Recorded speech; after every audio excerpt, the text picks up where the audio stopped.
Welcome to Growing Your Firm, brought to you by Jetpack Workflow. We're here to help firms unlock the secrets to help you reach your goals faster. And now, here's your host, founder and CEO of Jetpack Workflow, David Cristello. Hey everybody, David Cristello here, founder and CEO of Jetpack Workflow and host of Growing Your Firm podcast. Today's guest is Fred Tate. He's the managing director of CFO Shield. CFO Shield takes a consultative approach with clients to create solutions tailored to their specific needs. And what was super interesting about Fred, so we got on a call about a week ago or so, and we started talking about, it was really a product-centric call. So Fred is using Jetpack, and we got into a little bit about where we're going, what we're building. And as we were unpacking this conversation, I just kept jotting down notes he had talked about as he had built his firm, how he's approaching client services. A lot of people might say advisory or consultant, but Fred actually lives it and ingrains it in his firm. And by the end of the product call, I said, Fred, you should really come on the podcast and talk about this journey. So lo and behold, he's here. And so Fred, welcome to the show.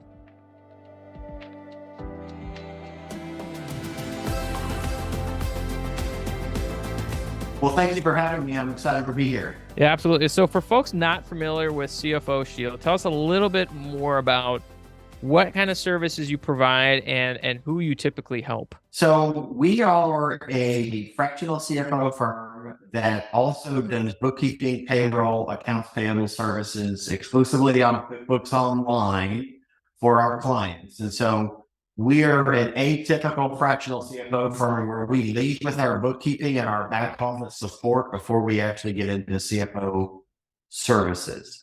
We spend a lot of time focusing on client service and understanding that different clients have different needs. And that's one of the reasons why we really like Jetpack is while we have standard templates for managing our clients, they all get customized to the client's specific needs and deadlines. I love that. So what's an example of you bringing on a client and you tweaking or changing it based on the client needs? Is it industry specific? Is it the complexity of the client? Like any even high level example would be great. Yeah, depending on the client specific needs and their complexity, right? Some clients have concepts that some don't. So how do we assign work in? I run a service center like operation, and I have employees that do specific tasks. So I have some employees that may do payroll, some that may do sales tax filing, some that may do bank reconciliation, some that might do accounts payable processing. And so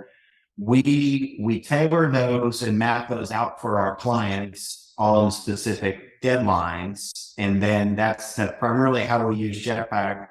And then, that accomplishes about 60 to 70% of our work with our clients is scheduled. And then the rest of it becomes reactive, right? So for example, what if a client gets into some kind of GL or work comp audit, right? Those are kind of on demand. They come up at different times for different clients, depends on their issues. And we react to those. And that's where I believe that's the touchy-feely stuff for clients. That's where we do our best to excel, because that's what the client values the most, is being responsive to their requests. The responsiveness to the unplanned work. Yeah. And you made a note where you said something to the effect of your reputation is earned in that unplanned work, right? That's correct. Your ability to solve a problem quickly for your clients and give them a resolution because they're coming to you because they don't know the answer to something, or they need information, they need something resolved now, right? In the moment, they favor that more than getting a financial report that says your bank account's reconciled, because they're trying to get something else accomplished off of their own debts. So given you run the firm like a service center, like operation, how do you account for the unplanned work? So it's really important for your reputation, but that means you can have wild swings in attention and capacity. So how do you kind of account for that or recognize that as you're thinking about the team you have and maybe your schedules for a given month? Do you build in a buffer? How does that work? Yeah, of course. We build in a buffer. That's how we do it, right? And there's always a perpetual process going on about prioritization of work, right? Because clearly you could leave on a Wednesday and say, I'm going to come in on Thursday and do these other things that I didn't get to today, right? This happens in every business and every type of operation. However, you realize that Thursday is payroll day. Well, guess what? That now moves to the top of the list. And so we developed kind of the process of, taking those urgent things off because you're never late on payroll. You always have to deal with payroll, right? And other things get shipped, right? And it comes in with how we hired and how we deliver stuff. And, one of the things that I've done here that's been really effective in my company is I hired a client success manager, right? Who helps with day-to-day clients. And she is my primary point of contact with our clients. And I help her prioritize what I deem to be the most urgent items. And I'm always going to have the client service focus to that and keeping the clients happy. Yeah, I love that. Help us understand the client service manager. What does their typical day look like, and how did you find them? Like, I think this is a role that a lot of firms maybe would love to have. So I'm curious what they do, and if somebody's looking to hire their own, what they should think about.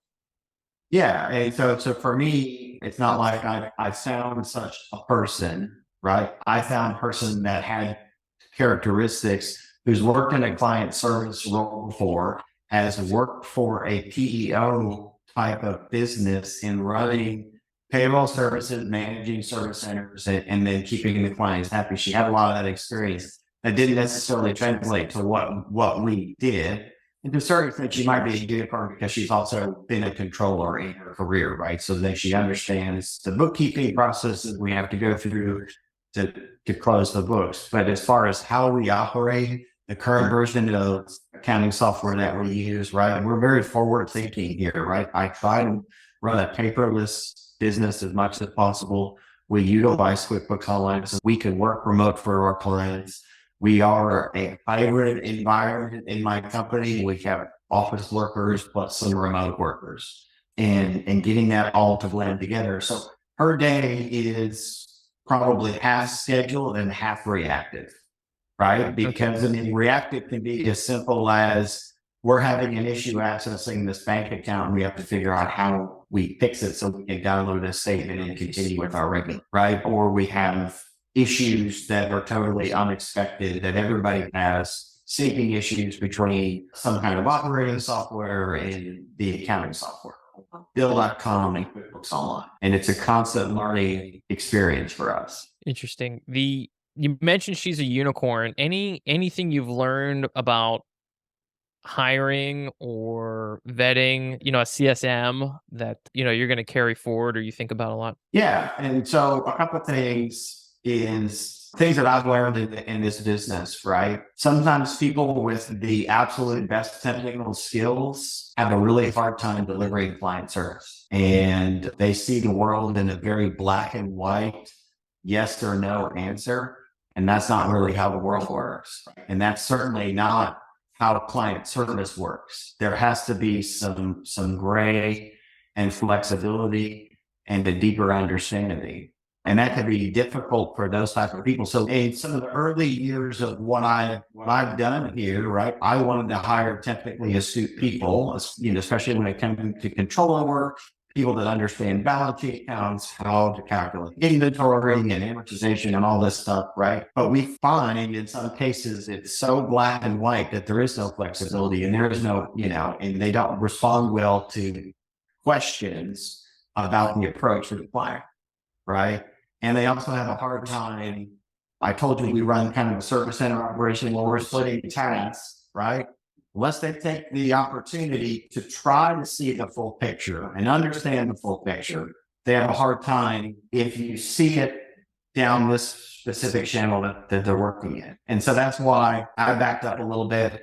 And I as far as identifying that client success manager, I went after client service because that's what I got. And if it came down to it, I would do the controller work in the high level review expertise that I needed to as the firm and teach that, because the part that I need help with more is delivering good client service is very time consuming too, right? It takes phone calls, it takes text messages, and sometimes that person needs to smooth it out and then smooth out wrinkles with the employees on the service team and how we work together. And so I led with somebody that was really top notch in those skills and maybe weaker on the accounting side. And we will learn some of the accounting side and how we work, what we're trying to get to. Yeah. Well, sometimes I feel like with hiring somebody in the client service arena, there's also hesitancy because you're like, well, is this going to cut into my margins and am I going to be lower on a margin? But if I have somebody that's doing,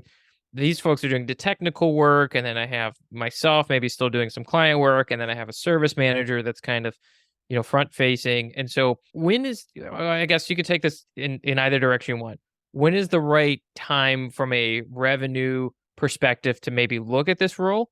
Or is there a way that you package and price that allowed you to, put this level of service in for your clients? Well, one, for me, it was required to continue to grow, right? And you're absolutely correct that the margins immediately go down already on, part of what we use to focus on bookkeeping, we probably have lower margins, but my goal is growth. And it's harder to grow if I'm losing client, right? And so I fundamentally needed that role. And as we know how service businesses work, right? You have a revenue base, right? We're primarily a fee structured business. So immediately the margins are going to go, and you think on a P&L month to month, the margins are going to go down. But because we're doing a better job holding our clients, it becomes easier to grow, and then the margins will grow again. It's a step process. You go down and then you buy capacity. So in the very short term, and I'm talking like a 30-day period of time, your margins go down. And then as you utilize that capacity again, and therefore you're adding revenue, new business, the margins will go back up. And it's always going to be a stepped process. In the very, very short term time horizon is the idea, and that's the only way you can do it, right? To grow. If you are, we've always been forward leading. If I've got new work coming in, I may try to schedule it further out into the future so I can buy the resource I need to buy through hiring. But that's not the best plan either, because sometimes you have to get what you get from a hiring perspective. And the job market's pretty tight, especially in accounting and bookkeeping services. A lot of people are leaving the industry. I guess there's a couple directions we can go, and I'm curious how you ran recruiting given how the state of the labor market. But I'm also wondering, so you bought back capacity, which is exciting, and you said that drop would be, call it 30 days. So did you, as soon as you were onboarding this hire, you have more capacity, did you immediately go back and look at, for lack of a better word, upsell opportunities with your clients? Or how did you, constructively use that time to grow your firm? How I do business development, just spending more time out of the office and to use the cliche term, network, right? I follow a strategy. The only thing that's ever worked for me consistently is I follow the approach that's best documented in a book called The Go-Giver. And since I consider myself a consultant type of business. Therefore, the go-giver approach, which means building out your network with like-minded professionals. We all talk to each other. We all talk to our clients. And I make an intentional effort to connect people together. And when you connect people together, you create an ecosystem where they're going to connect people to you. And so in the last 9 months, I have spent $0 on marketing. I've only spent money to maintain my website. I don't buy advertising. I don't spend anything. And we grow. And even with a major medical issue that I had this year where I was incapacitated for 6 weeks, we have continued to grow because I've planted those seeds.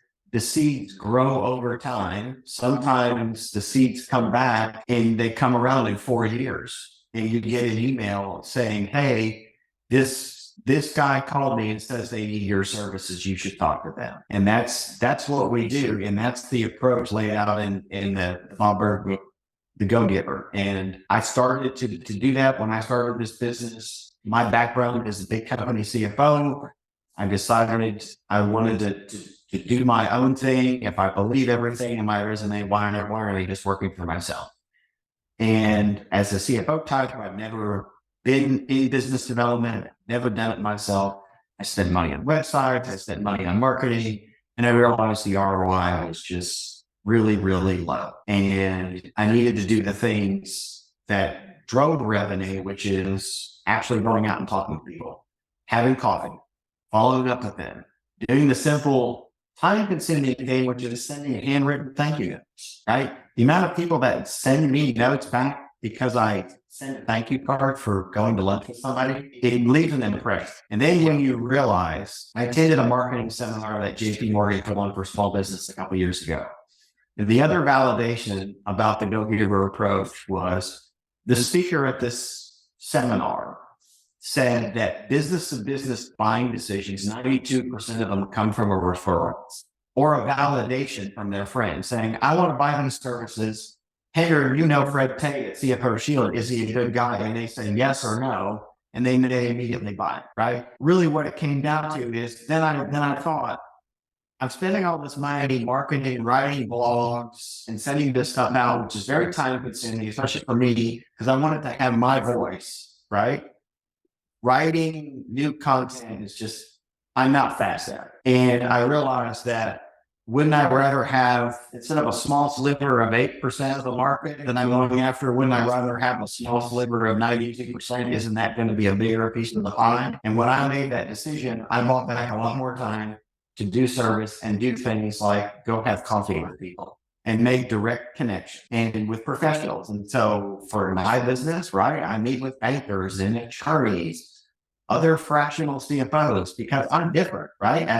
I am a fractional CFO and I love fractional CFO work, but I work with other fractional CFOs because I have a bookkeeping operation to go with it. And we can white label deals and we can do work and scale. And whenever you're in a service business that's driven by an individual, right? Do you want to do something that you can only be paid for your capital, right? As an individual, whether it's an attorney or a CFO or any other kind of professional, right? Where they get paid X amount per hour and they might work 40 to 60 hours a week. Therefore, they make a certain amount of revenue in a week, a month, an annual period of time. Or if you hire other people and you're making a margin on everything that they do and you're building something bigger than yourself.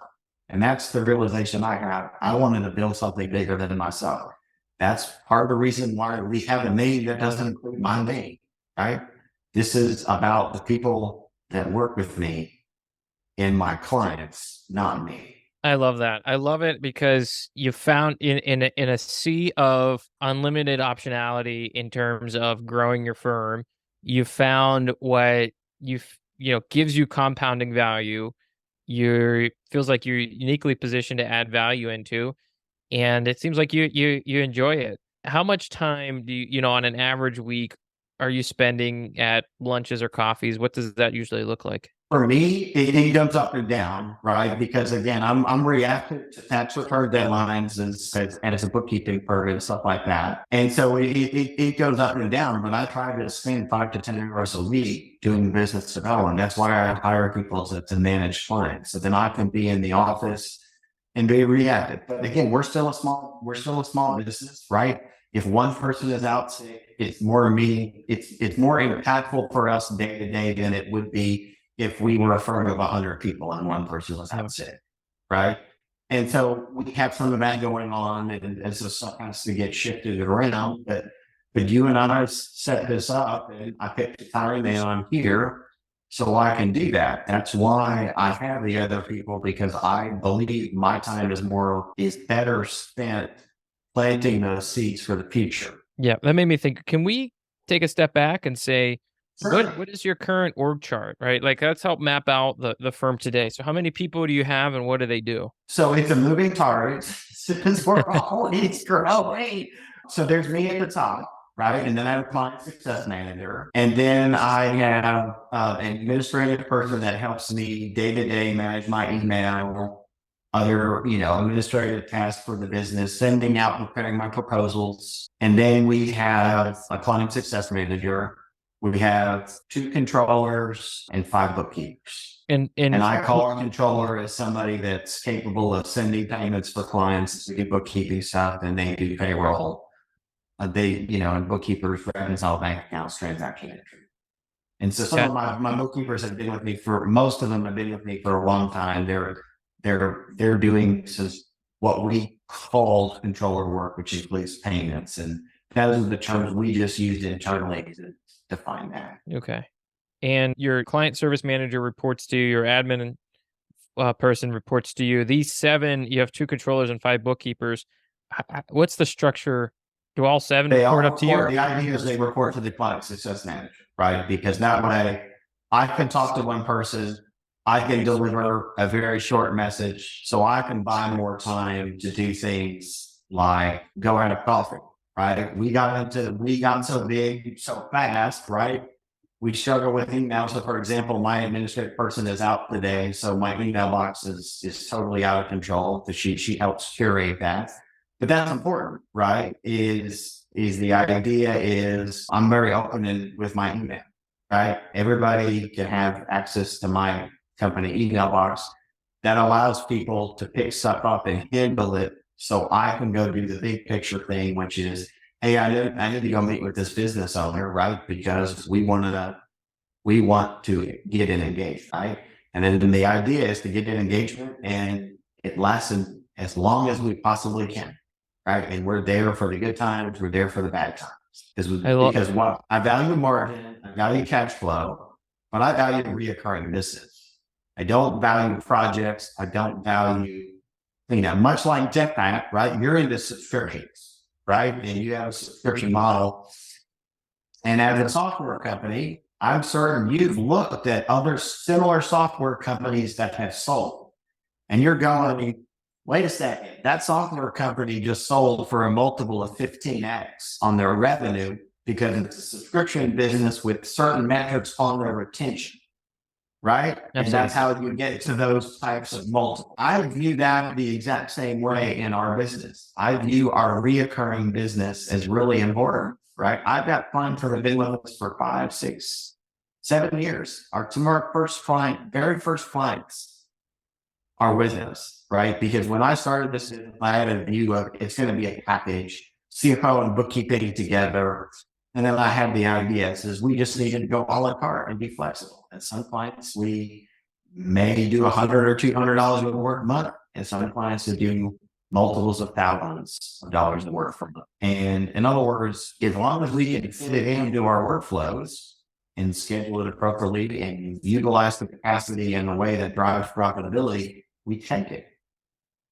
I don't like saying no very often if I can't do it. Yeah, it's a smart model, and I really love this org chart where you have the 7, the 2 controllers, 5 bookkeepers report up to the CSM or the client services manager. So how often are you connecting with client services to get a pulse on how your client base? Is this like a daily thing? Is it a weekly thing? What does that look like? So for me, it depends on what's going on with clients, right? Certain clients have certain deadlines, and I happen to have a bunch of clients, like 3 of them at one time in sales tax clients. And so clients like that, when we're working through the slog of getting information and negotiating with an auditor and stuff like that, we're probably talking a lot more often. And that's also to the certain extent, that was the idea of client success manager. So the clients could be touched a minimum of once a month, right? Because we have some simple, very small bookkeeping clients that may run a single shingle type of business for themselves, but they want somebody else to do the bookkeeping for them,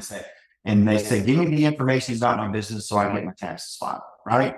We have plenty of those types of clients. That was the idea of having a client success manager. She can make contact with them, if not once a month, at least every other month. So they're talking with them, making sure everything is comfortable.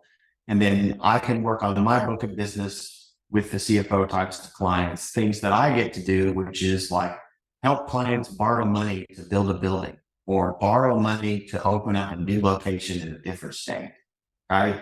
Or get into an insurance on it. My background as a CFO was at a large insurance brokerage, and dealt with a lot of audits and stuff like that when it came to insurance policies. And so, one of our little niche services is the ability to fight work comp and GL audits, right? So we do that from time to time, and proud of winning a GL audit redetermination recently. It turned an $18,000 bill into a $2,000 refund. Yeah, I'm in the sales tax audit right now, where I just sent a demand to the auditor to refund $9,000 worth of sales tax to a client too. We'll see what the auditor says. Well, and not a request saying, I think you figured this wrong, and here's why the client is actually do a refund. So we'll see what happens. Yeah. Well, if we're to look at a pie chart of your week, and it, like you mentioned, you have the fluctuations in it, of course, but if you're spending 10 to 15 hours, in business development, what's the rest of that pie chart round out to? Because there, like you mentioned, there are some projects you might be spending, X time with loans, that you're helping with higher level finance needs for your clients. So what does that typical week breakdown look like for you? So then there's a split. I'm probably more reactive than planned than the rest of the business. If I were to, I've done studies on our work, right? And I think it's consistently between 60 and 70% of our work is planned versus unplanned, right? For my side, it's probably closer to 50-50, right? So if I go to business development over here, what's left is I'm 50-50 between pre-planned work and reactive work, whether that could be client service or a client gets some kind of letter or notice and doesn't understand what it is, and I pick up the phone and help them figure out what's going on with it, right? And we deal with a lot of different weird issues that have to deal with more classified, not necessarily as accounting or bookkeeping. It's things that are just administering a business. That's what we do. We help them administer their business. So we talked a lot of your current structure. So one of my final questions I have for you is, what's next? You think about the next 12 months. What are the big opportunities or challenges you're looking to overcome in the future? I'm looking for, one of the things that we're at the forefront of in the bookkeeping and QuickBooks world is automation. It's going to take this business over. And I'm trying to make sure that we're positioned to take advantage of that as best as possible to come up with efficiencies, because opportunities for us are doing things more costly and better and faster for our clients, right? And there's parts of accounting and bookkeeping work that have to be done by hand. They require calculations that are reactive to when this is done. But there is still 60 to 70% of that work that if the software is just a little bit smarter, it could do it itself. And I think there's a huge opportunity in that space, right? There's a huge opportunity, in particular with QuickBooks Online, working with more banks, doing things like importing bank statements straight into the accounting software itself. That creates improved security for your clients because they're not sharing logins and stuff like that. And so that, for us, that taking advantage of that type of opportunity allows us to do the fun CFO stuff, is taking that cloud accounting data and building visual reports for people. Right. That's one of the other things that we do. We've got a financial dashboard.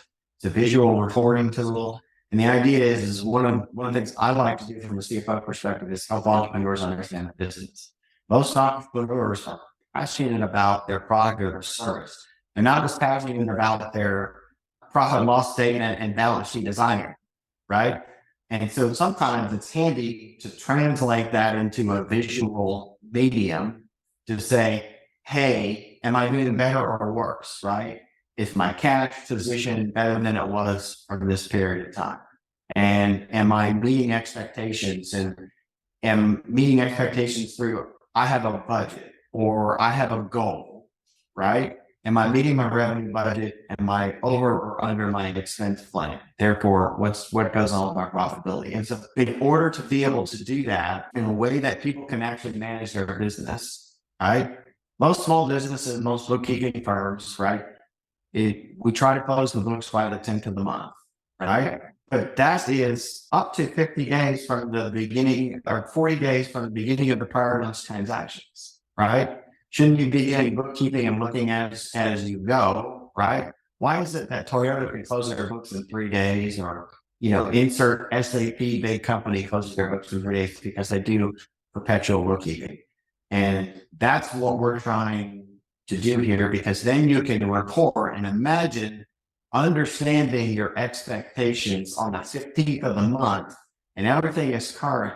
And you go, wait a second, I can actually do something about it before the end of the month, right? I can call so-and-so prospect and try to close the deal to close the gap and meet expectations. And if you meet expectations in 1 month, you're not starting the next month in a hole, and you have a chance to hit your annual goal. These are all ways that I think businesses should operate, right? And I try to help people understand where their business is at so they can make intelligent decisions, right? Should I pay this bill now or should I pay it next week? I love it. And it speaks to so much of why I thought it would be such a great episode, because your mind naturally moves to being consultative and advisory for your clients. If somebody's listening and they want to reach out to you, ask a question, follow up, learn more about what you're up to and what you do, what's the best way for our community to connect with you? Feel free to call me directly, 469-290-7500. That's my direct line. Please visit our website, CFOShield.com, CFOShield.com, or send me an email, Fred, F-R-E-D, at CFOShield.com. I love it. I love it. By the way, kudos on landing CFOShield.com. I can't believe you bought that domain name. That's a good one. Surely that in and of itself is worth something. So, Fred, I really appreciate you coming on. For folks listening, if you couldn't jot down all the ideas, the takeaways, the frameworks that Fred and I just talked about, you can always go to jetpackworkflow.com/blog. We're going to do a full write-up of the interview. You can get all the links he'd mentioned. We do from the book to his website. We're going to put it up in the show notes. If you enjoyed today's interview, leave a review. It helps us get the word out and bring on more folks like Fred. And if Fred mentioned something that really just altered the way you think about something, or maybe it really reinforced something that you've been chewing on, share it with a fellow firm owner that needed to hear this type of advice and perspective. Fred, this has been a real treat. Thanks for coming on. David, thank you for having me, and thank you for having a product that we enjoy using. Thank you for joining Growing Your Firm, the podcast series for global, small, and medium-sized businesses ready to scale and increase profits. You can check out more podcasts by following the links in the show notes. And don't forget to subscribe, rate, and review wherever you're listening. At Jetpack Workflow, we're all about maximizing returns for accounting firms and CPAs. Check out more podcasts on growing your firm and subscribe wherever you listen to podcasts.